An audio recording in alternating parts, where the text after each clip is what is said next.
Sa, abis ini kamu mau kemana? Aku kayaknya mau beli es teh dulu deh, soalnya panas banget. Beli es dari mana? Di depan gerbang aja sih paling. Sekali. Ayo.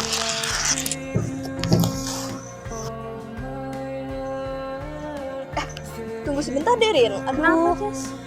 kayaknya dompet aku ketinggalan deh di tempat tadi. Oh ya udah, pakai uang aku dulu aja nih sementara. Oh, beneran. Makasih ya. Ayo.